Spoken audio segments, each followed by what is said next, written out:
welcome to The Den, and actually, technically, the first episode of a podcast which hopefully we'll be able to do on an ongoing basis.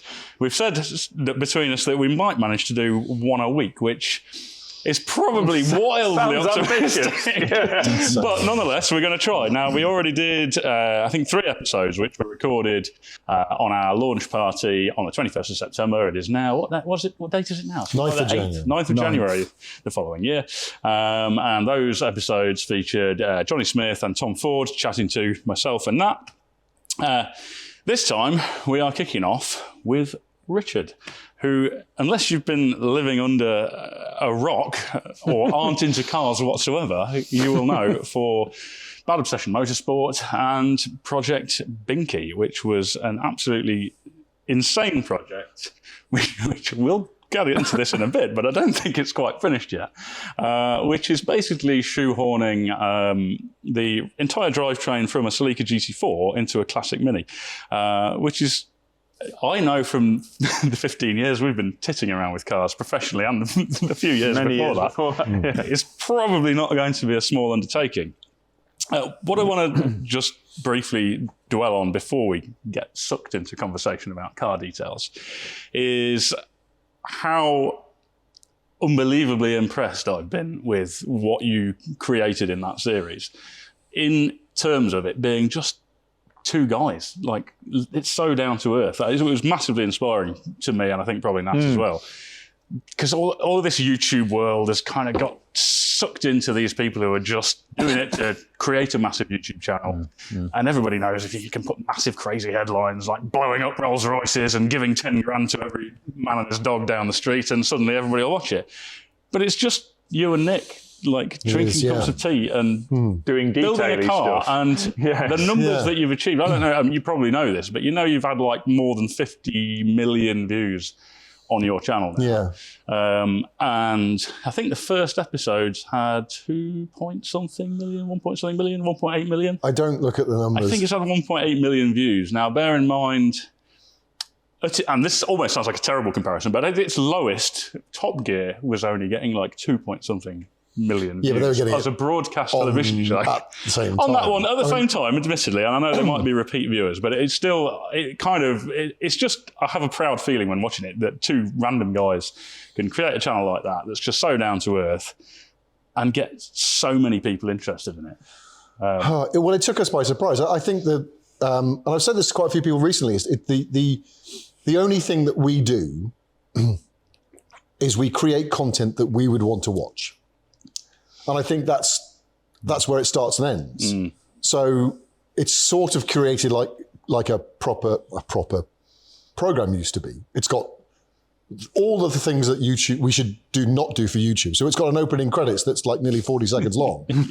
Right. So apparently, unless you reel them in the first 15 seconds, they're not going to watch it. Yeah. Well, we've literally got an opening credits and a closing credits, and okay, we plagiarized them off stuff that we love, the Police Squad and stuff like that. But we just created content that we wanted to watch. It started because we were so annoyed with stuff like Orange County Chopper and the stuff that we should be interested in. And they totally glossed over the bits that were interesting. This is so familiar, because this is exactly what Nat and I say when people are talking about our YouTube channel, which is, I hasten to add, a tiny drop in the ocean compared to yours. But we started doing those videos just because we were fed up with all of these car channels, just like, oh, here's a knackered car and here is it all done. And it's 2 weeks later. And we're like, this is going to make people think that's what's involved with the car build. Some magic process happens in between that nobody knows about, and then it's done. Is it a secret? I don't know, but that's kind of how that started, and the way that we sort of, when we first did the first episode, we shot it on one day, not knowing what, we hadn't got a clue what we were doing. I mean, we're just 2 numpties from Shropshire. And we looked at the footage that evening and went, this is just terrible. I can't do anything with this. This is terrible. We've got to change the way we're doing it. So we came up with a new idea overnight and shot it completely differently the second day. And it sort of started from there. And then you sort of, the style, if there is a style to our videos, is that we just put in stuff that we would like to watch. And I think if you can be slightly entertaining while covering stuff that's quite complex in times, so some of it's really quite difficult and complex, but if you can sort of demystify making a bracket and why would you make a bracket this way, or make it do 2 things or 3 things, or at least try and explain your thinking. Whether it's the right way of doing it is sort of irrelevant. It's just the way that we're doing it. But if you can then, we had no idea this was going to happen. So when we started getting feedback saying, bloody hell, I never realized that you could get it wrong and still and pull it back. It was like, well, unless you get it wrong, you don't learn anything. So we sort of seemed to be like giving permission people to try. And when we realized that, it was like, well, this is insane. I can't believe that we're actually inspiring people to have a go at this stuff. Yeah. And that's genuinely been the most gratifying thing for us. Yeah. I think it's interesting because people see the detail that's going on. When they watch Orange County Choppers or all those other ones, they just see, oh yeah, we've got some shiny bits and we did some welding and painted it and we've got this cool car in 2 days.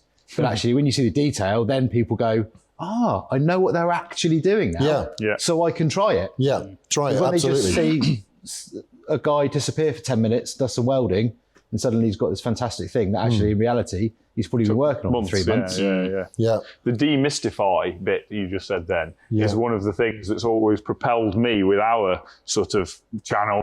Not that, as I say, it's not got a huge number of viewers, but it's kind of always propelled me, like with our business full stop, is this demystify thing. And you sort of, people say, well, why are you telling people that? That's your business. Well, why wouldn't I? It's not the people who want to know that aren't going to be the people that are going to be bringing me a project anyway. No, they're not. They're the people who are going to want to do it themselves anyway. So that's tell them great. how to do it. And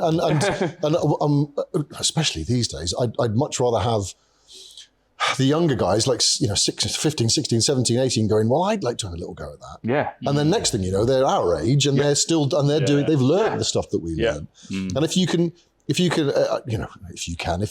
between us and the other channels that are doing a similar thing, if you can encourage people to tinker, it's a drug. Muck about in sheds. And then once you start, because the world was built with British blokes in sheds, wasn't it? Really? Yeah. Let's be honest. And the funny thing is, there are so many, in terms of businesses, like car companies doing this sort of thing that Nat and I do. There are so many companies out there that are just men in sheds, but they try and put this polished facade on it like it's something more than that. And it's just not. Like all of these, even these ridiculously fancy looking on the internet resto mod companies, they're just a bunch of guys in a shed, tinkering with a car in a shed. Well, singer. Yeah. I mean, they're doing it's a great job. shed. Yes. Don't get me wrong, it's a lovely shed. No. It's just a load of guys in a shed. Yeah. What shocked me, I was reading about Singer today. There was an article I can't remember the guy's name, someone from Ford as a new CEO. I didn't realise how big Singer are. They employ 600 people. Gee whiz, really? And they've delivered 400 cars. Yeah. I was quite astounded, actually. I thought it was insane what they've a few people in Woodford House. No. Yeah. Throwing They're something around. pretty incredible stuff. Don't get me wrong. We're not by any means denigrating what because they are incredible. Oh, yeah. But if you boil it down. It's just got a bunch of guys in the shed. Yeah, absolutely. Yeah. So what if we kind of rewind a bit? I'm interested in what led to that moment. I suppose a few different things. What got you into cars? Let's go with that one for a start. Yeah. Well, I think most people will have a similar situation, especially as a lad. It was my dad. When I was a kid, I remember one of my very first memories was my dad on a Sunday used to go around to his friend John Onions' house, half a mile away from our house, who had a big shed. And in the shed, they used to restore vintage commercial vehicles. So they had 1923 Model T Ford bus. They had a 1936 Leyland Badger. They had a Atkinson 8-wheeler, a Vulcan. They had all these lots of stuff that they'd done. And I remember, I think he was working on the Badger at the time, and you're too young for this, but because I'm just an old fogey, really. How old are you? I am nearly 50. I'm 50 this year. I'm 47. So they had hit me with your I'm 33. Hit Me With Your Rhythm Stick by Ian Dury and the Blockheads. I remember it was on the radio, and I was 4. Wow. So it was 1979. That's a clear memory. Yeah, it was. Yeah. I was climbing up. I remember climbing up the stairs into the loft and watching Dad do the Leyland Badger with John on a Sunday. So it sort of started there, really. My love for cars started there. I used to go to Dad was the treasurer or something to do with the Bishop's Castle Steam Rally. So we used to go to steam rallies every single year. And I loved the steam rallies. I absolutely adore that stuff. Yeah. And it sort of that was the way I started off, really. And Dad was into cars. He used to sell cars. He was really into cars, into racing and all that sort of stuff. So that's where it started. Yeah. And then, so Bad Obsession Motorsport, and when you, obviously everybody knows it for Binky, but presumably Bad Obsession Motorsport was a thing. Not to any great extent. So there are a handful of videos which are just rallying videos prior to that. So at the point you started putting those videos out, did you already know Nick? Nick and I have been best mates since we were 12. Okay. We went to school together. So we met each other at school and that was that. So we've been best mates for nearly 40 years. Bad Obsession Motorsport came about, Bad Obsession because we're both massive Guns N' Roses fans, and Bad Obsession off Use Your Illusion 1 is one of our favourite songs. So in 93, do you remember the Autosport show used to do trade tickets? Yeah. But you needed a company. So we made up Bad Obsession Motorsport to get trade day tickets for the Autosport Just getting your pass. Getting like a SEMA these days. It's a trade show. Half the people there aren't, but because you just sort of make it up. So that's how that started. It was literally just a way of getting tickets to the Autosport show. And then I started racing. I raced Formula Vauxhall Junior, and the very first time we ever had a sticker on a car was we had it was in script. We had Bad Obsession Motorsport on as vinyl stickers on the side of my Vauxhall Junior car. And then years later, we had it on the rally car when we were doing the 205 challenge. I was navigator for Nick. I was the only one mad enough to sit next to him. And it sort of just went from there. So it just stayed with us. What rallying were you doing? What was 205 challenge? Yeah. So it's sort of stock 205. Yeah. Was that part of BTRDA? Was that part of BTRDA? It was Pat Flynn. I can't remember. It was a long time ago now. I can't remember. I think it was. Might have been. I think it was part of the BTR. We went on the back of the Swansea, on Big Swansea Bay rally. We were third overall, first in class in that. It was brilliant. It was an amazing day, that was. We did quite well. We did all right. We won quite a few trophies with that. Nick's a good driver. What were each of you doing professionally at this point?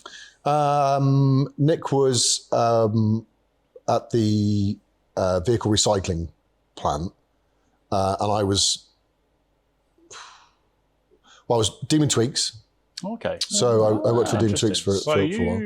You probably know one of our early clients, maybe Jason Johns. I know Jason very well, with the Ascona. Yeah, okay. So I didn't know you knew that. Not long ago, I was going to the shed and I spotted going down from, if you've been down the A5 from Birmingham to Shrewsbury, you go past Telford and you come over the top of the crest and you come down the other side in towards Shrewsbury. There's a roundabout at the bottom on the A5. And I spotted the orange Ascona. I thought, I reckon that's Jason. So I cruised up behind him and I went, "Hi, Jason." He's like, "Oh." So we're going down the A5 and he's like, giving it the orange. It's such a car. And I texted him afterwards. Such a cool car. Yeah, it's a beauty. Yeah. And Jason loves it. Yeah, he was coming back for, I can't remember. I think it was it Retro Rides or something? It might have been the VVOA. He was coming back from somewhere. I can't remember. He texted me afterwards and said. So Nat started building a 205 for rallying many years ago now. I mean, this was, I think you were still living at our parents' house at that time. 98. 98, wow. And what was the story behind that? I can't remember. Well, that was, funnily enough, Shropshire. If you lived in Shropshire, you can only do rally. I mean, everybody's got a rally car in Shropshire. It's standard practice. And I did my university placement in Market Drayton. Okay. And all the guys I worked with, there's a guy, the guys I worked with were all into rallying and they all lived in the area, Ludlow, Telford area, all that sort of, various places in that area. And we're all into rallying to varying degrees. A chap called Tim Baker, he was technical manager there. He had a rally car. I remember going up to Mull with him. Phil Ward had a mid-engine Vauxhall Nova that was in Cars and Car Conversions magazine in the clinic feature years and years ago. Helped him did some work helping him build that in the workshop at Vicon. That was in 97, I think. When was the last time you saw a Nova, by the way? Yeah, they're getting a bit thin on the ground now. Mid-engine rear-wheel drive Nova. Not so many. Yeah, I'm trying to think. I've forgotten his name now. Mike Hoskins up in Scotland. He owns that now. He bought that, but it's not legal for rallying anymore because it's mid-engine. Because the engine's in the wrong place. But yeah, they're all into rallying, so that was kind of a link there. And yeah, I had my first sort of engine conversion-y car, which I built when I was 19, I think, 18 or 19, I think. I put a 16 valve in a Manta on throttle bodies in 96, that would have been. Yeah. And then I was driving that when I started work there. In fact, it was on my way to work there from my parents' house down the A5 where it got written off by a truck, got rear-ended by a truck and totaled it. But it was work, and then it was the running gear out of that, and I was like, what am I going to do with that? Started to rebuild it as a rally car. I realised it was knackered and rotten and beyond repair, really. And given, but it was a 1980, it was less than 10 years old, and it was knackered. It was rotten. It was crazy. Yeah. But anyway, I thought, what doesn't rust? And I remember going to look at a few second-hand Escorts, and I couldn't really afford them even back then, or they were knackered. And I thought, what should I get? And I'd seen a few 205s in scrapyards were the most common car in a scrapyard at that point, and none of them were rusty because they failed an MOT on a ball joint and people scrapped them. And it was crazy. Or the beam went a bit sloppy and the people scrapped them. And that was a perfectly good 1988 205. And they wanted 75 quid for it. Those were the days. You've been to the yard. I spoke to him on Facebook recently. Gary Ferber Brothers at Charles Arkle. Charles Arkle, yeah. The old yard. That's gone now. He's driving trucks now. I spoke to him on Facebook a few times recently. But he's a lovely guy. He used to compete. He used to help I think Nick's dad worked for Ferbers at some point. Right, the big yard or Ferber Brothers, the little one. Because there's a big one at Wixell Moss by the swing bridge where they had millions. But then they had the big yard at Priest where they had all the commercial vehicles and stuff. But some relation to that. I don't know the relations, but there's Gary Ferber at Charles Arkle, ran a much smaller yard, but he was into performance stuff, broke a lot of Subarus and things like that. It was the big truck stuff. And, that was at Wixell or Priest, that one. But yeah, it was another relation in the family. I don't really know the link, but yeah, Ferber Brothers, Gary, in fact, Carl's met him actually. We got that Saab from him years ago. Yeah. Anyway, that yard's gone. That was early days of retro. Yeah, that's gone now. That yard's a field now. Yeah. But yeah, anyway, I bought a 205 from there, a salvage, 75 quid, nothing, a slight tap on front corner, just wanted a bit grafting into the end of the front panel, and then thought, well, I've got a red top on throttle bodies, and put it in that, put an Atlas axle in the back, and my first job of, it needs a transmission tunnel there, it needs a cross member in the front. This is the first time you said, how hard can it be? And we've been saying it ever since. We've been saying it ever since. So it's slightly more modern Sunbeam. Yeah. Sort of thing, wasn't it? Yeah, pretty much. I mean, the crazy thing with the 205 is the wheelbase isn't far off a Mark II Escort. It was only slightly shorter, but the wheels are right in the corners on the 205. It worked out kind of, everything worked out quite well, really. But it was sporty. It got driven very briefly. It never really got used very much. Oh. It got used a couple of times on the road, fairly illegally, I think. And here is another ongoing theme: is Nat and I and our own projects are never finished. No, I did finish my 7. I finished that. I finished the Autogos car, raced that. And, it's almost like a business got in the way. Business got in the way. But the 205 it popped up on eBay like much more recently, didn't it? Well, since is it still around? It was a few years back. It popped up looking pretty sorry for itself. Like, I don't know, probably 9 years ago. It popped up on eBay. Since we moved into the new office, if you like, at Retro Power, it's been on eBay since then. So since 2013, I can't remember what year. Probably about 9 years ago, something like that. It popped up looking a bit sorry for itself. Oh, I fancy that though. So rewinding to you've met Nick, you've grown up with him. What was the point at which, firstly, what led to deciding to do Project Binky? And I suppose that leading on from that, what was that conversation where you were like, we're going to do a video about this? After I worked for Tweaks, I went and lived in the States for 4 years. And I was working at racetracks. So the first time I was at Summit Point Raceway in West Virginia, and then I was at Virginia International Raceway in Southern Virginia, North Carolina border. And then I went up to Connecticut to By the way, Landmark Park. you even had the accent in the pronunciation. Connecticut, yeah. Well, in Southern Virginia, I had to change my accent because they couldn't understand me. So I came back with a slight American accent. I literally couldn't understand me. I think it was last year or the year before. I went to the Daytona 500 just because it's a proper bucket list That's thing. amazing, isn't and I made the mistake of going to a drink stand and asking for a water. They have no idea what you're talking about until you say water. Wow, yeah, not a clue. So yeah, and it got to the point. This was 2000 to about 2004. It got to the point where Nick had built the rally car. I used to come home quite often, and he needed somebody to sit next to him, and I had to make a decision whether I wanted to stay over there or come back. And I was beginning to be a bit homesick, because I'd travelled around so much, I didn't put any roots down, or and friends were fleeting and that sort of thing. So it was like, do I want to stay over there, or do I want to come home and carry on with my life back in the UK? So I made the decision to come home, and Nick and I went rallying. So this was 2004-ish, and I got other jobs and this, that, and the other. So it was a long time before Project Binky came along. We always wanted to work together at some point, doing something. And the Binky thing came about because he built 2 minis for other people. He built the Mixo, which was a Citroen Saxo powered mini. Yeah. Which went it was fantastic. It was really good. Is that the 16? The 16. The 1600, yeah. That was really cool. And then he built another one with a Metro Turbo engine for another guy. And both of them said that theirs was the best. Of course. And then Nick went, well, neither of them are the best, really. And at the similar time, Nick got into a really bad car accident. A bus parked in the back of his Celica. He was turning right into his work on a main road, and he was stopped, and a bus just didn't stop and parked in the back of the car. And the seat snapped, and his head was about this far away from the front bumper of the thing. So that was a real bad do. And so the Celica was written off, but Nick being Nick, he fixed it.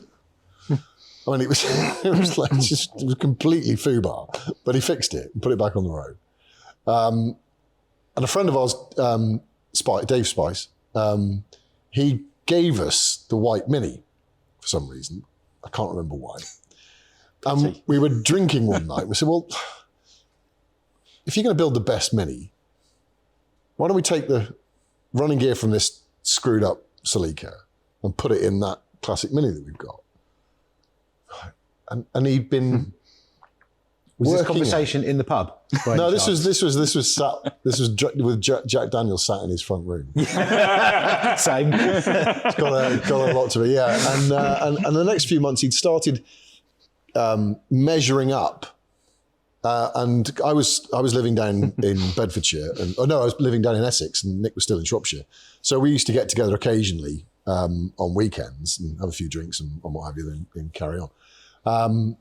And he'd been measuring up. I'm just going to interject briefly and say that tape measure is purely psychological. It is. It's going to go in. If you've got the tape measure out, just go in there. That's exactly it. It's just to confirm what you already know. It fits. That's what it is. So it's just whether you say, that's going to go straight in or go, or whether you say, it might need a little bit of work, but it'll go. It'll go. So he'd come up with a sort of rough plan to do it. And we said, well, why don't we film it?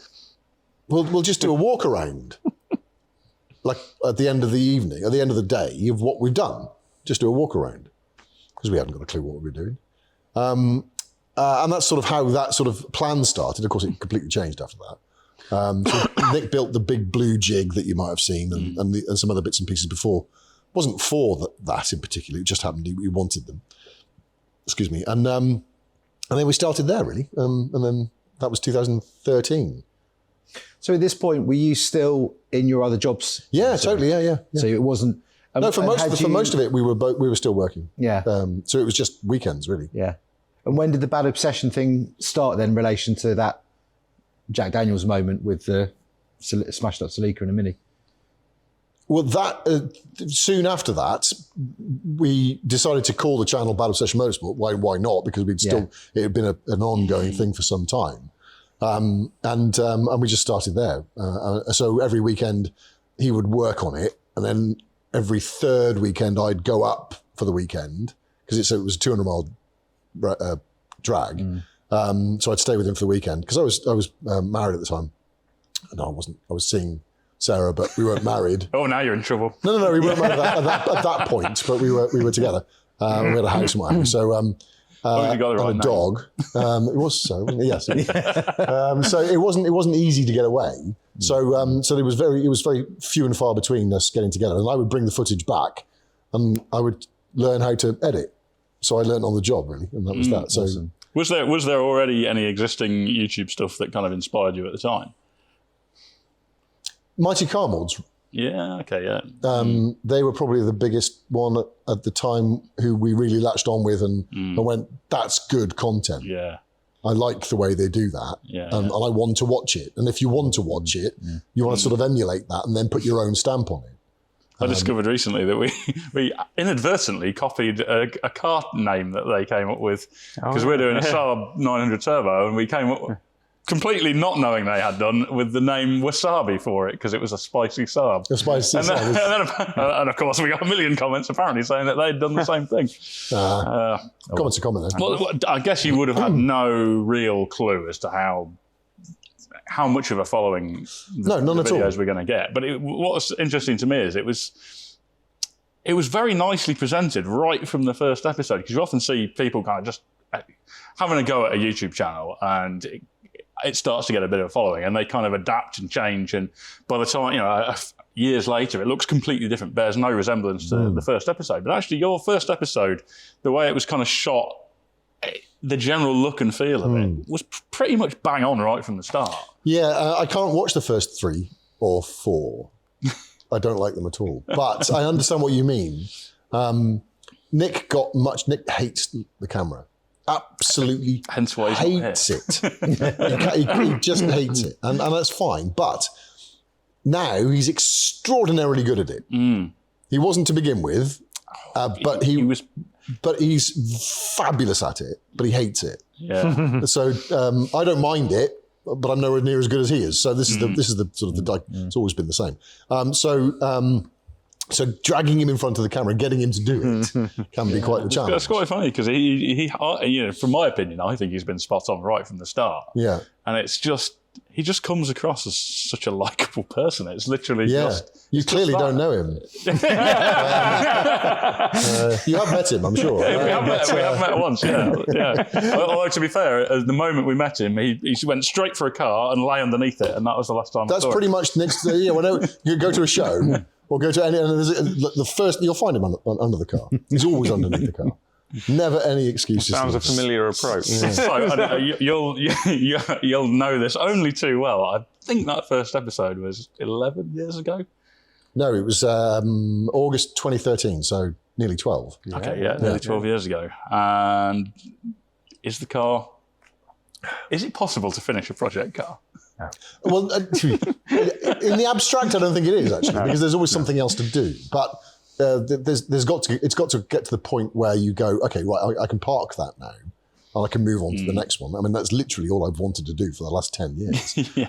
But stymied somewhat. First year was fun. The first year, yeah, literally. I mean, you still get comments like, because in the first, we went to Goodwood. In fact, I shot a thing at Goodwood where I said, we'll definitely bring it here next year.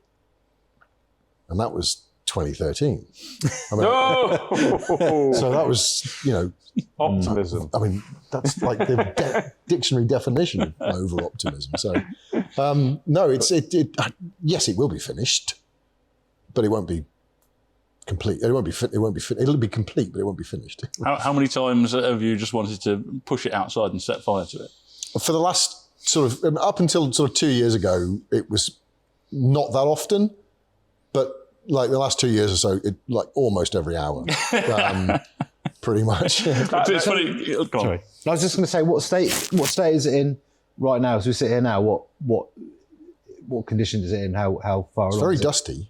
It's very dusty indeed. It's Is it on the floor? Is it rolling? No, it's on stands. Okay. Well, it would run if you turn the key. It's just got no instruments. Once the instruments cluster's done, that's the interior finished, and then it's just little bits. And we've got a whiteboard with the finishing off bits. That's the recycling job. I'm going to compare the instrument cluster because I know a little bit of the story of this.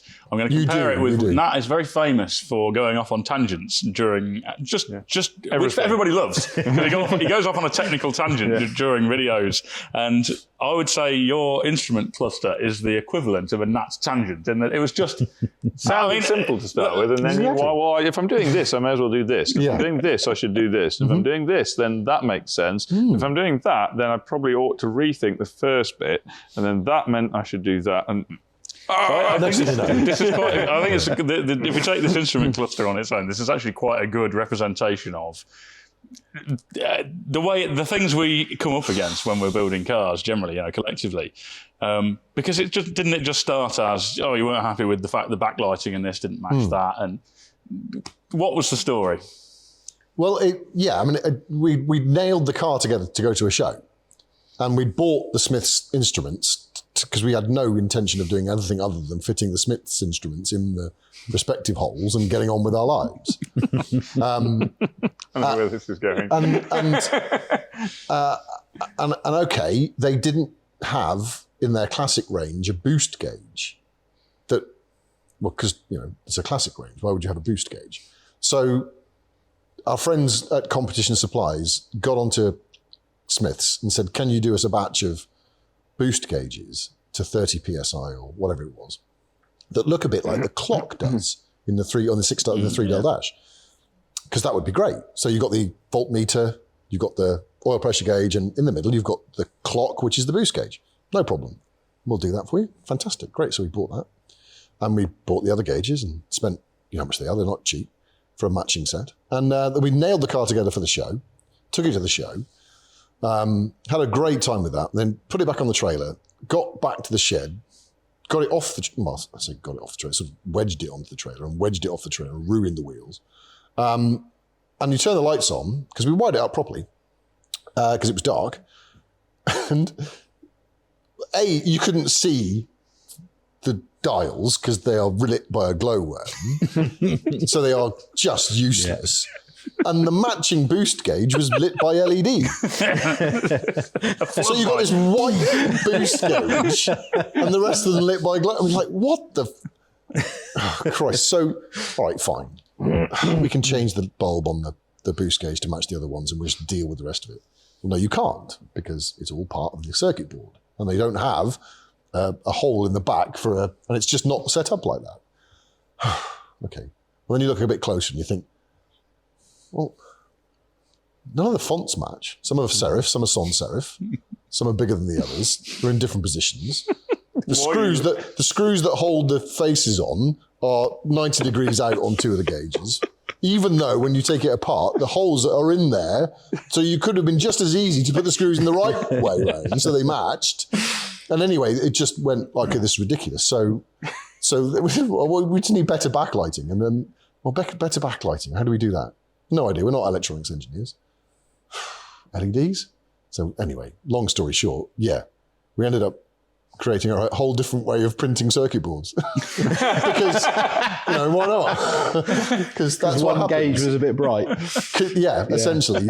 So we completely made a brand new way of making circuit boards. So rather than simply, this is so you guys, rather than simply designing the circuit board and getting a company in China to print it for 20 quid, did you not come up with a way of basically 3D printing with solder? Yeah. Yes. So, no, not lead. No. It's 96S. So it's lead-free solder. So it's flux-free, lead-free solder. Safety compliant solder. It has to be. It's 96% tin and 4% silver, which is one of the compositions of the many that we tried.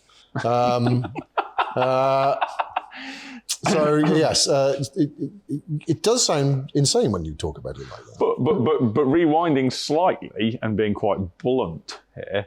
You're an idiot. But no, far from it. No, that's not the bluntness I'm about to use. It's the bluntness regarding the instruments that you were trying to use, which is one of the problems we find a lot at RetroPower, and one of the reasons why we seem to put what our viewers will probably think is an insane amount of effort into slightly strange things is dealing with the fact that things we've bought are shit. 90% of the time. You must find the same thing. I don't know. I mean, I don't know whether it can't be peculiar to us, but almost all of the stuff that has let us down has not been stuff that we've made. No. It's always the stuff that's bought in. Yep. And that's why Nat and I were kind of chuckling so much through that story, is because we're so familiar with exactly that. And people sort of see these things we're engineering ourselves and go, well, why are you doing that? You can just go out and buy this one. And then we're like, just go on then. And you'll throw it in the bin the same as we did. It's to the point where we've learned by buying things and going, this is rubbish. And it's when you're doing it for a customer, it's then really awkward because they're like, well, you chose that product. And we're like, well, how can we know what every product in the world is going to be like? Yeah.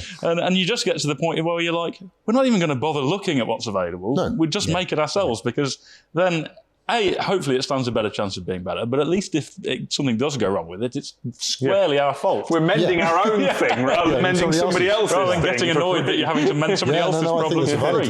Totally. It's such a...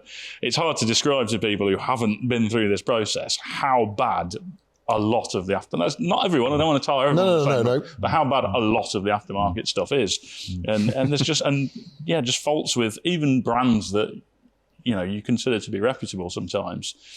You're just sort of surprised and think, God, why did I even think this was going to be good? But you still fall into the trap over and over again. We still do it now. We're still like, oh well, yeah, but everybody said this is good. It must be okay. It must be okay. But also, you don't. I mean, people say, well, you're making life hard for yourself. Well, that was never the intention. No, it was like I didn't want to do this. I mean, I literally wanted to get on with my life. It's not a functional thing. Like, and okay, people say, well, why didn't you design a circuit board and get it made? Well, I don't know what I'm doing. Yeah. I've never designed a circuit board. I don't know. I mean, I'm aware of what a circuit board is in very broad terms, but I'm a grease monkey. So then you have to learn electronics in order to be able to design a circuit board. By that time, you may as well have made one because you probably the same as us. You think about things in a very mechanical way. So much of the way that we'd done the instrument cluster initially was extremely mechanical. So it relied on relays and stuff that you sort of know. But then it sort of, as our understanding began to grow, we could do it a different way. And even literally yesterday, we chucked one of the completed, the boost gauge, literally chucked it in the bin because A, I let the magic smoke out slightly, and B, it was a Lucas. There was an accident, and there was a pop, and a it wasn't very good. So that wasn't the reason it got chucked in a bin like it, but the way that we'd done it about a year ago, now, knowing what I know now, it's like, well, this is insane. There's far too many components on it. What the hell were you thinking? So we're going to do it a different way. Yeah. So yes, we probably should have got some help. But you don't learn anything when you do that. And also, it's not so fun, is it? Fun. There's an interesting definition. I'm struggling to remember what that is. Interesting. Yeah, but no, I mean, you're right. Yeah, the first year was fun. Yeah, the first year was great. There's a weird loop in the story, in the time and space continuum here, which is probably bore everybody to death, but it's going to be very brief, honestly. Really? But Shropshire. I'll get the chess clock out. And the chess clock. Oh, I thought even better than that. Shropshire. I went to college in Shropshire. I went to Harper Adams and did my degree there. And part of my course, we actually made circuit board. I actually made a project which had a circuit board in it. Okay. And we made them and we etched them. And we dissolved this stuff off in acid and did all that. And randomly, I went to agricultural college and we made a circuit board and we made a controller for, I can't actually remember what I was controlling now, but something anyway, a pull switch controller for something or other. Yeah. And I remember making that as part of my course back in 1990. Something. A long time ago, 96, I think. No, we'd never done anything like that. We'd never had anything to do with circuit boards particularly. Only in very broad strokes. So learning it was fun, as you say. But suddenly, I mean, then you get into Arduinos, and Arduinos is something that we never had anything to do with, but we were aware of. And then it's like, well, okay, I've learned how to do this, but it can do this instead, or then it can do that as well, and then it can. Holy shit, this thing can do all sorts of stuff, and then suddenly. You're like, well, I can use this for all sorts. I can take over the world with this thing. And as you're playing with it and letting all the smoke out and blowing things up, and at the end of the last episode, there was a shot of all the stuff that we'd blown up, and it was just a mound of crap. But you learn, and you're like, well, I can do all sorts of stuff with this now, and then you graduate from Arduinos to ESP32s, and then we're into things so somebody sent me a bunch of ESP32s. Was it Ian? I can't remember what the guy's name was, but somebody I know through Twitter. I think it was Ian Tabor. Anyway, he got in touch. He said, "Do you want to try some ESP32?" It's like a dealer. You've tried Arduinos. Do you want to try some ESP32s? Have a freebie. Yeah. So he sent me like 3 or 4 boards, and so I started playing with ESP32s, and now you don't go to my house. These microcontrollers. There's also with Bluetooth and Wi-Fi and all I think built this might be Bobby's go-to drug as well. You'll have seen Bobby Bobby that works for us. Yeah. Well, in fact, yes, of course, you had a photo with Bobby when you last came to our place. That's right. This is more his area of expertise than either of ours. And yeah, Bobby's, I think, has a similar pile of burnt stuff. And he's working on a project at the moment that he won't tell us. He's refusing to tell what it is. He showed me he sent me a video and a photo the other day of a lot of electronics laid out all over over the floor in his living room, but won't tell me what it is. Oh, I can't wait to find out. The last surprise project he just whipped up was his own Wi-Fi corner weight scales. With a Wi-Fi sort of unit with a screen in it, but he'd gone like it was more advanced than any actual normal corner weight scales I've seen in terms of the various things you can do. Yeah, it does the centre of gravity, and you can put the height in, and all sorts of random things. And he literally do anything with these things, right? If you can do it. And then when we were doing the E-Type, we're doing electric opening doors on one of the E-Type projects we're doing, and we will eventually control the speed of the door opening with the PDM that we're going to be using in the car.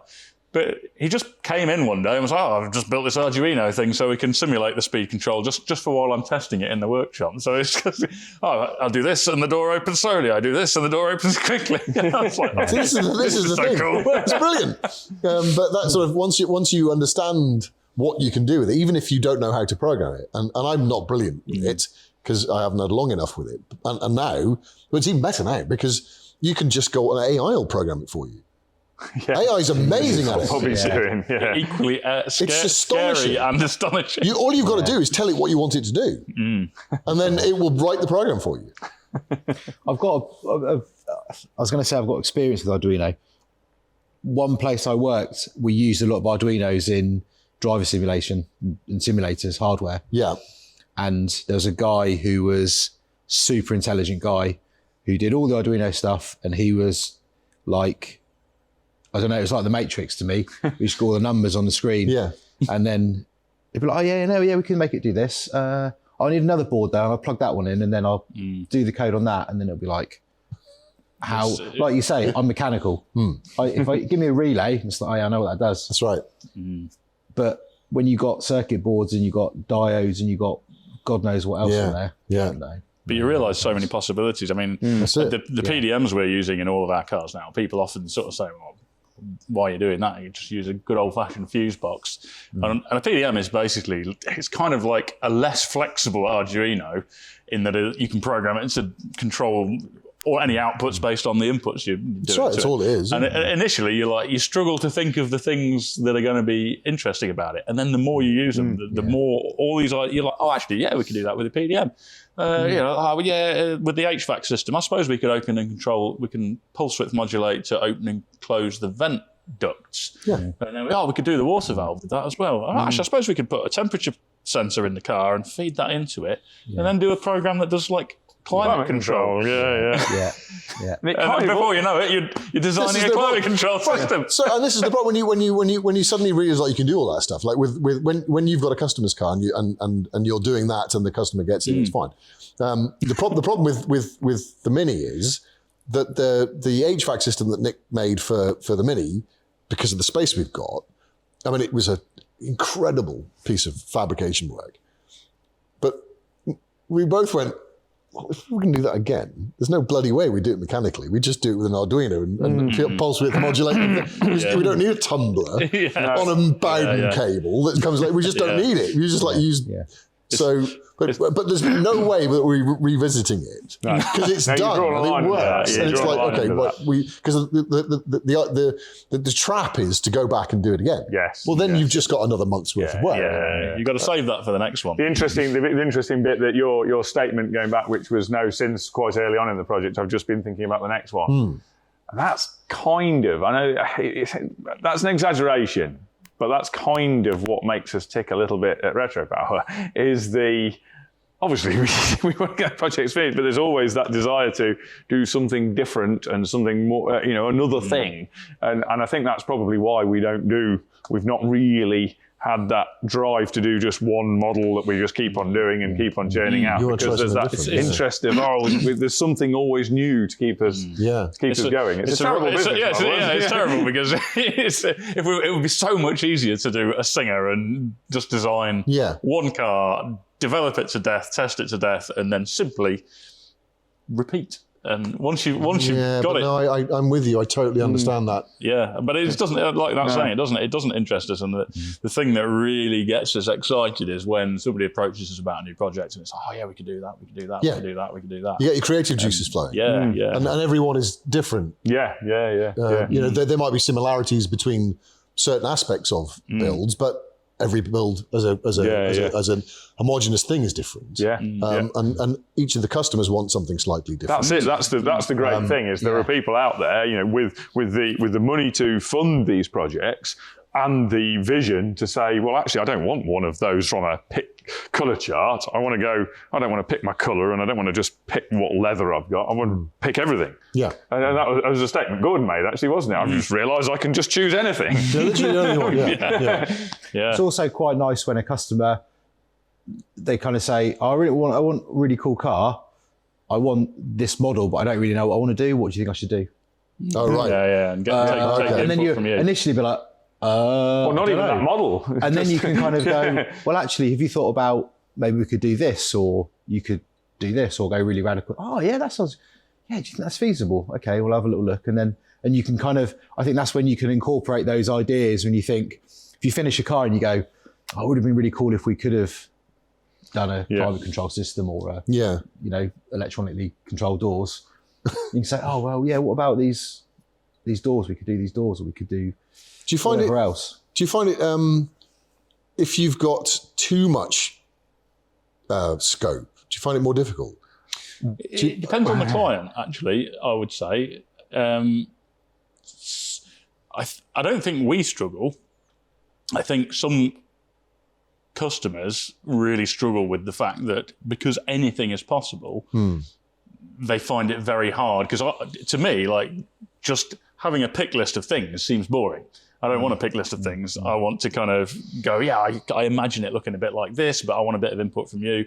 Whereas there are people who just want a pick list of things. And if you give them complete freedom and you say, you can have anything, like how do you want it to drive? How do you want the interior to look? And literally, on a lot of the projects we're doing now, we're literally making every part of the interior, CAD designing it all, 3D printing, machining it. There isn't a single part of the original interior in there.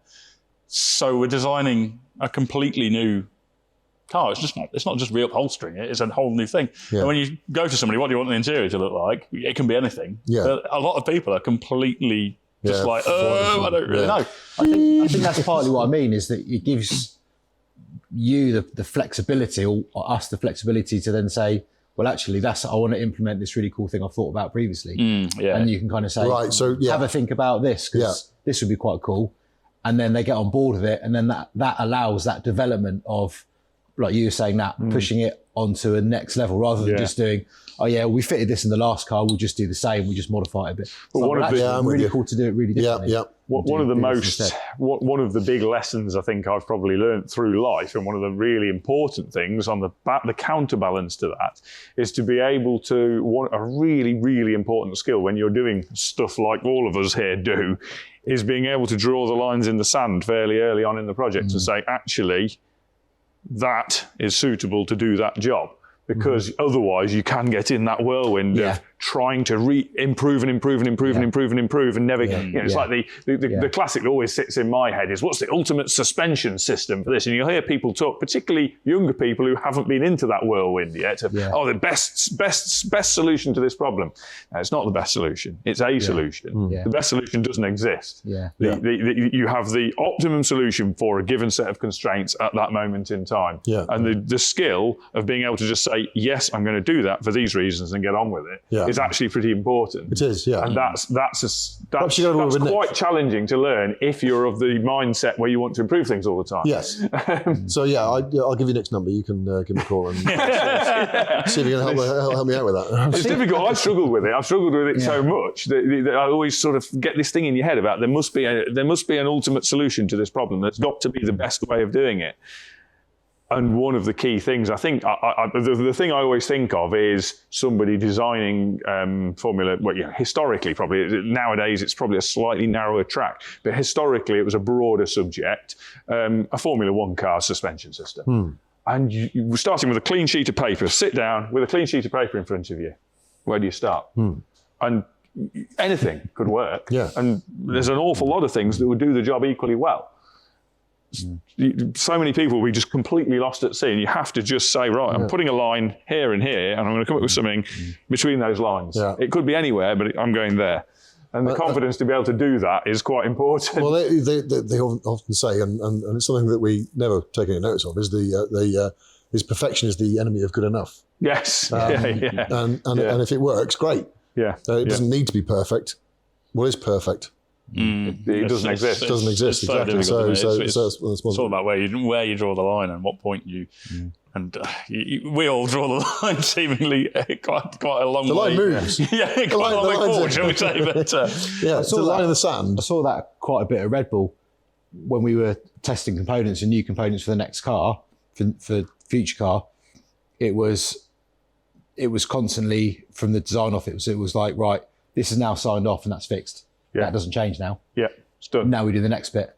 And then that's what's done. You have to do that. We're not going back from that. And sometimes there was I can't remember any examples, but there was a couple of contentious occasions when it was like, well, that really needs to be changed. I mean, I was nothing to do with the DO, but there was in our department, it's like, it's not ideal. You need to change it. It's like, no, but you've got to do it. You look at, you go to Red Bull with Newey, and you look at reading his book, and you can see there were definitely times when he knew on the point of designing something, he could improve it. But you just have to say, right, well, at this point in time, this is the best I can do. I'm convinced it can win that race. We're doing it. I'll rethink that next year. But at the moment, we need to do it. No, it is an important skill, I think. It is a skill, because it's ever so easy not to. Otherwise nothing gets done. The alternative is no achievement. So going back to Project Binky, which I would imagine will taunt you until your grave in terms of never quite being where you want it to be. You've obviously moved on to do start some other projects on the channel. The escargot, the truck. What happened with that? Well, nothing. The truck is still there taunting us. It's lurking. It's definitely begun to lurk. It's still in the shed. It's still very yellow. But we had to make a decision because it was the sort of side project, because Binky was going on quite well, and it was working quite nicely. And the truck came up. We wanted a transporter.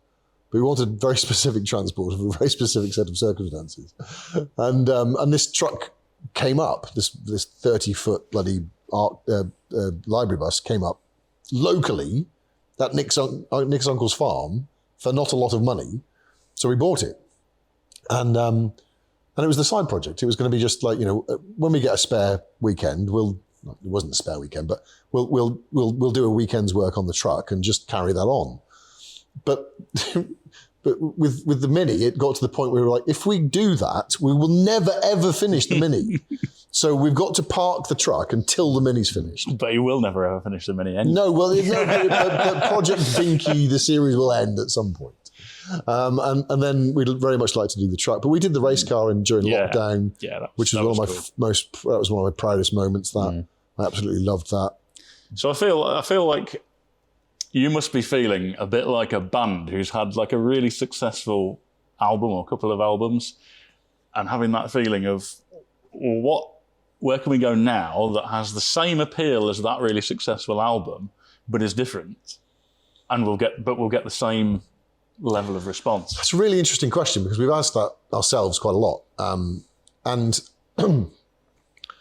we I don't know whether it's true or not. We think that it's not about the project, it's not about the Mini, it's about the process. So providing the way that we sort of present the program doesn't really change. It's still us.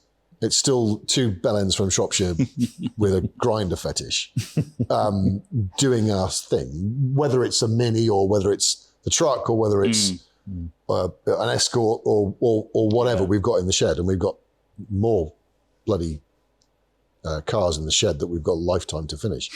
Then I hope that the audience will stay with us.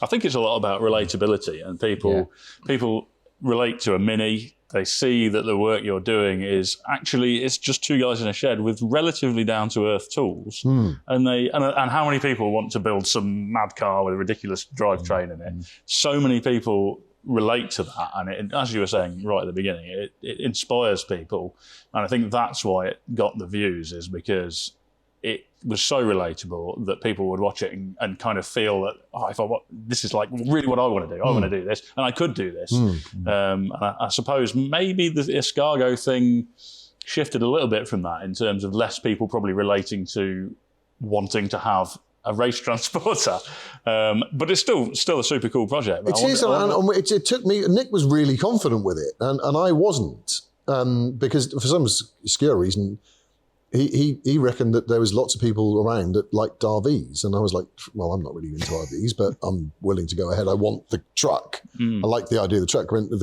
The concept of the truck has moved on somewhat, so I can't really begin to explain how ridiculous it is. But you might, knowing us, you've probably got an idea of how ridiculous it is. But yeah, no, it went really well, and we still get like every third comment on the Binky is like, "Where's the escargot?" So that's pleasing. They still want it, and it will come. We will get around to it. So what's going to be the relatable next project? It's got to be here's a good question. If we were going to vote what project you should do next, what would you vote for? Well, we've got what madcap project? We've got the MG, we've got the X-Power SVR shell, the carbon fibre shell. Yeah. We still haven't got all the bits to make it a roller yet, but that could come. We've got the 205 needs to be redone into a rally car. We've got a Ford Anglia sitting upstairs. Shell. Well, I got the whole thing actually. 105. Yeah, 105e, which is ripe for conversion. It's come to me. The 205 just grabbed my attention, because that's like a everyman sort of car. People could have owned it in a similar way to a Mini. It's kind of current generation, if you like, in terms of the people who are into cars remember it. My age people, if you like. Yeah. And what completely bonkers thing could you do with a 205? So I think my vote is you guys should do your own take on a 205 T16. That's interesting you should say that. Very interesting you should say that. And what engine would you put in a 205 T16? It's too simple to do an MI16 engine. That's too obvious. Well, we built a 1600 16-valve Peugeot, which we rallied. So it's the XU 1600 205 block with the XU10 4J RS head on it. So it's the GTI 6 engines. So this is it. That, but boosted in the back of a 205. That's your next project. That would go quite well, wouldn't it? Yeah, but that was revving to 9 on the dyno before it blew up. It was at 200. If you've missed the last bit of that sentence, that would have been more impressive. I think a lot of engines were to 9, weren't they? Once? The third iteration was at the dyno in the car when the idler pulley went. I'm absolutely busting for a week. I'm going to need to run. You can't do that. I know. To be fair, we could have wrapped it up quite nicely here anyway. We might as well, to be fair. I think I just want to say about the T16 because I've been involved with Peugeots before, and I would love to see like a kind of, I'm going to say a resto mod, like a reimagine of a T16 with still with a 4-port turbo in the back, but with a electric motor in the front. So have it as a interesting, plug-in hybrid. 4x4. Have like a X-Track sort of pancake motor in the front with maybe not massive, like 100 horsepower or something. So it gave you enough. You got hybrid, so ULEZ compliant. The trees are happy. ULEZ compliant. Like giving polar bears a reach around, You could then get your Arduinos. And you could then program your Arduinos to control the front drive. Well, we had according to what's going on in the back. We had the idea of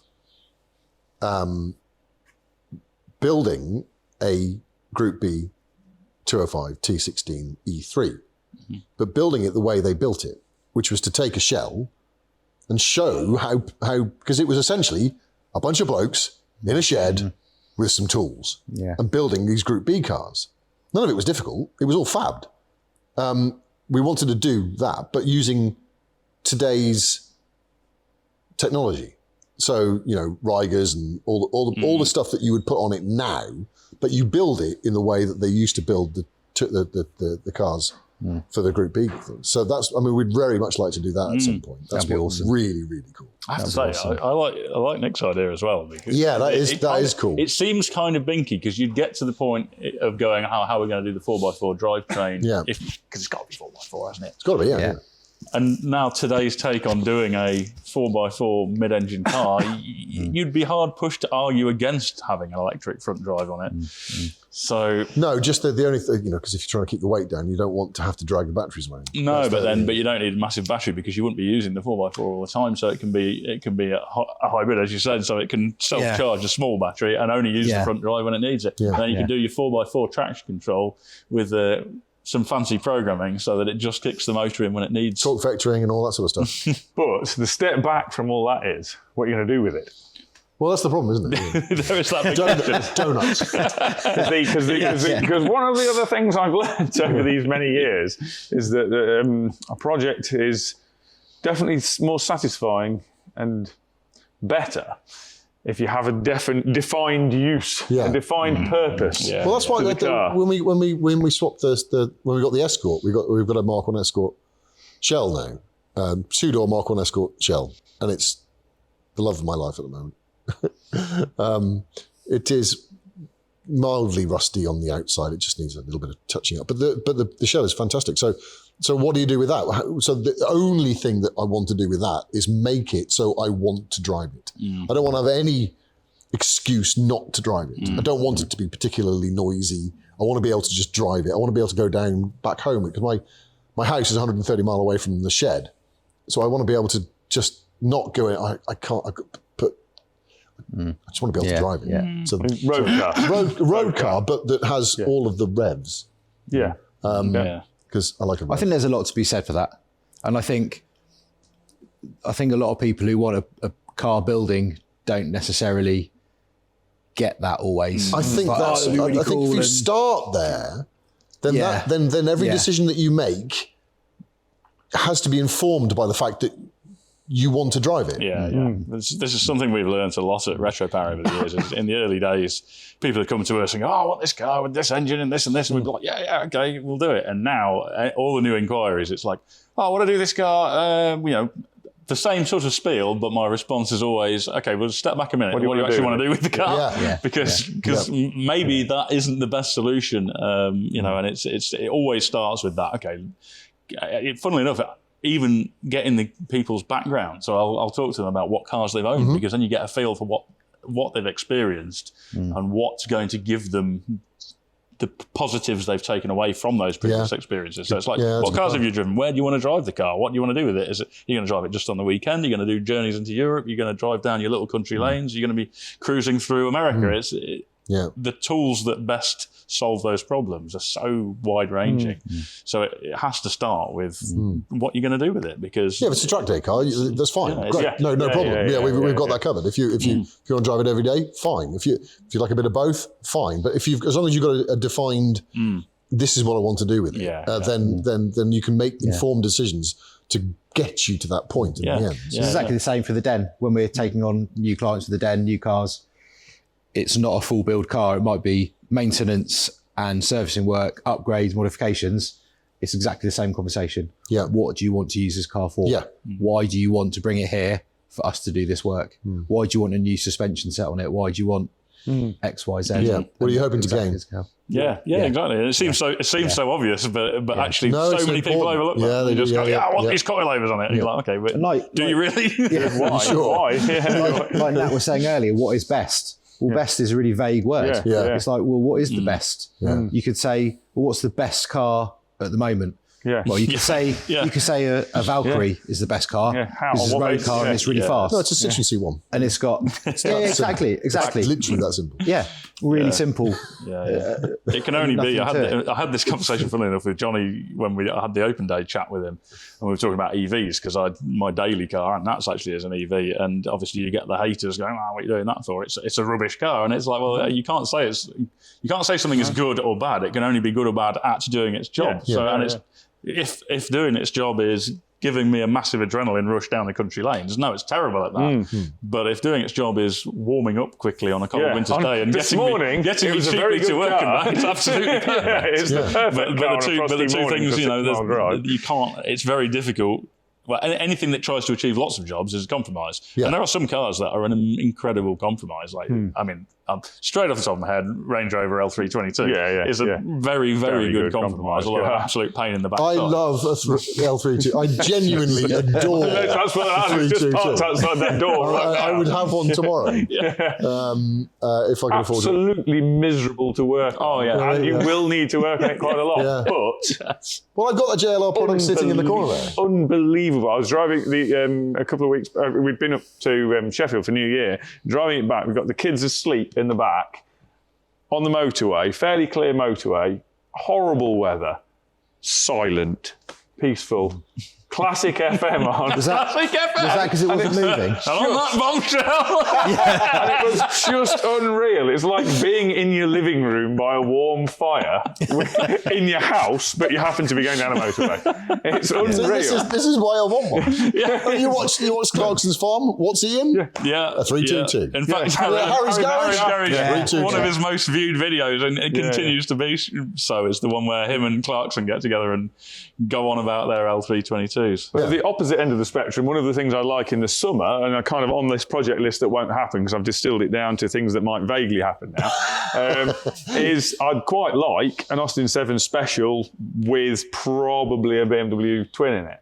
I can see that. No, that was not something I expected you to say. It's been at the back of my mind for a long time as a thing to run to and from work. 6 mile drive down the lane to work.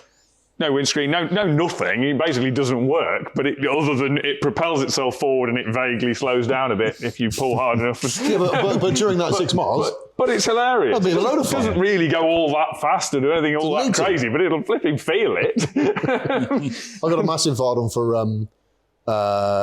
American classic pickups. I've just got to have one. I'm having a conversation with a chap, which I hope comes to fruition, because I desperately want to do an American pickup with retro power.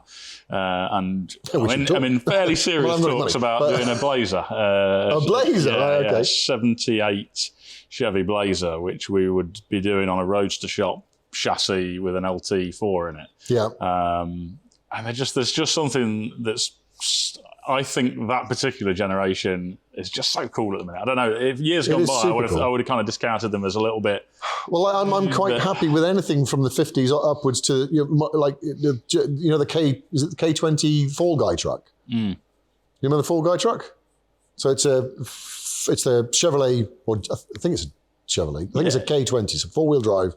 It's the pickup. It's the pickup, Blazer, isn't it? Yeah, with the roll hoop on it, and so it's raised on big wheels. Four-wheel drive. Yes. So that sort of thing, I adore. I absolutely adore. So a C10 or a C20 or a K20 or even an F100, the Fords. I tend to prefer the Chevys, but I'm not picky. I just want one. So I'd quite like, again, we're going down a million tangents here now, but I'd quite like to do, and I nearly bought a few years back, didn't I, before I got the fit. I'd like to do a British, random, this makes sense in my head, probably not in anybody else's. I'd quite like to do a British take on a pre-war kind of hot rod, prohibition era. What would be an American hot rod, but if it was in Britain. And something like, I actually test drove an Austin 12, I couldn't really afford it at the time, an Austin 12 pickup. And I quite like the idea of the fact that that's basically the British Model A.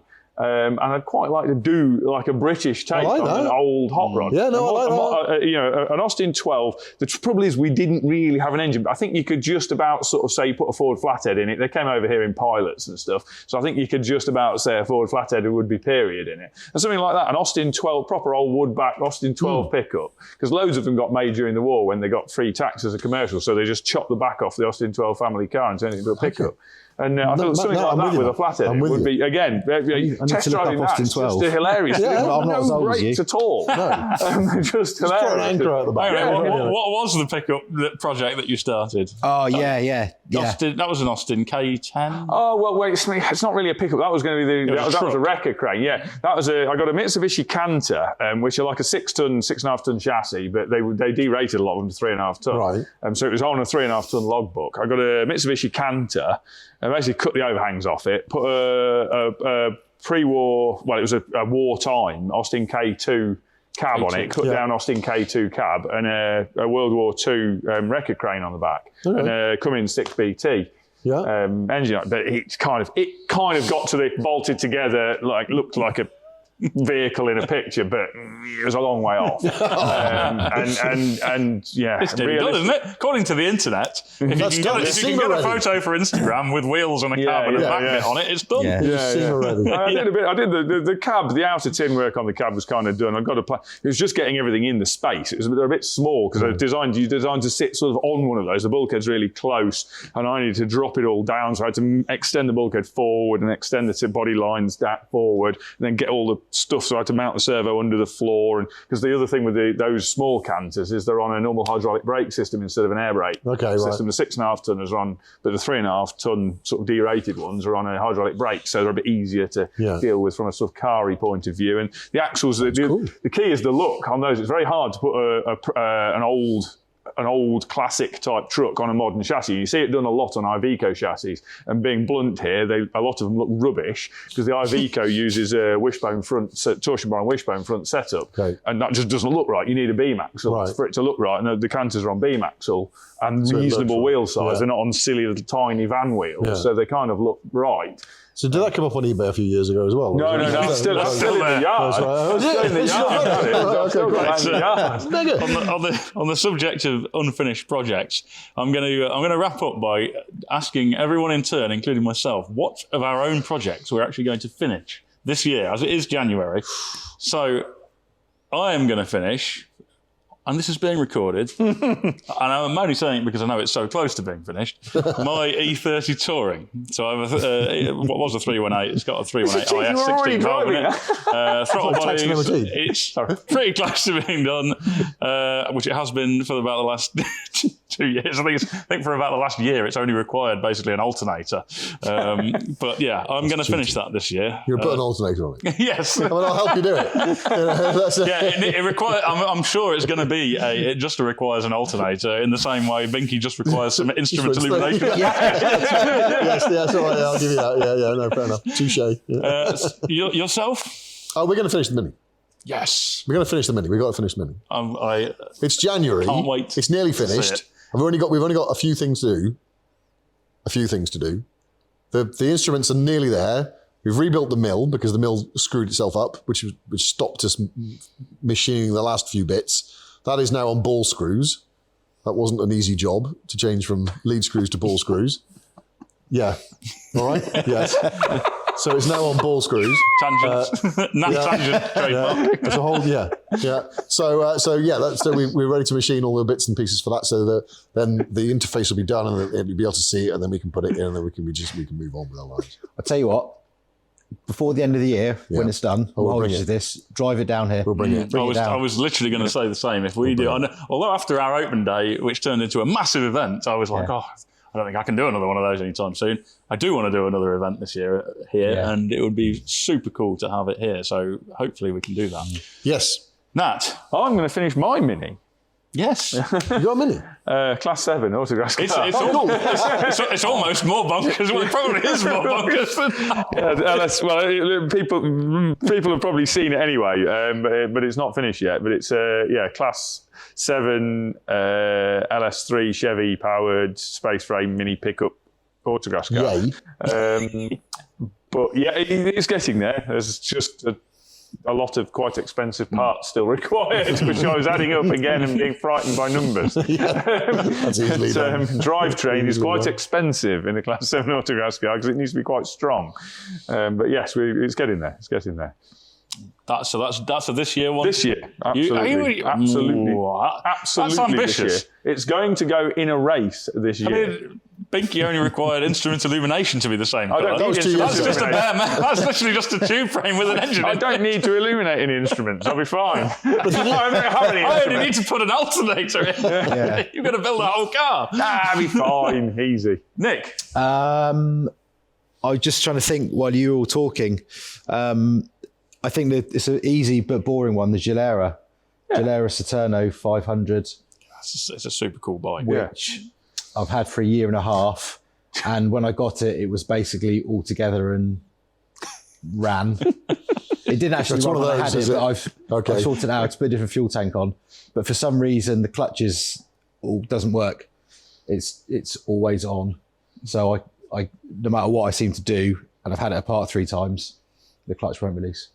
So I need to fix that and then fit the exhaust. Got a new exhaust for it as well, which cost about half as much as the whole bike. We don't talk about that. No. Do a seat, sort your seat. Seat, Richard very kindly did me a seat, which is lovely because it's an Isle of Man edition bike. So it just comes with like a ridiculously hard bit of flat foam. So Richard done me a seat for it. And then it's not registered in the UK because it came from the Isle of Man. So then I've got to get the MOT on the frame number and then get it registered.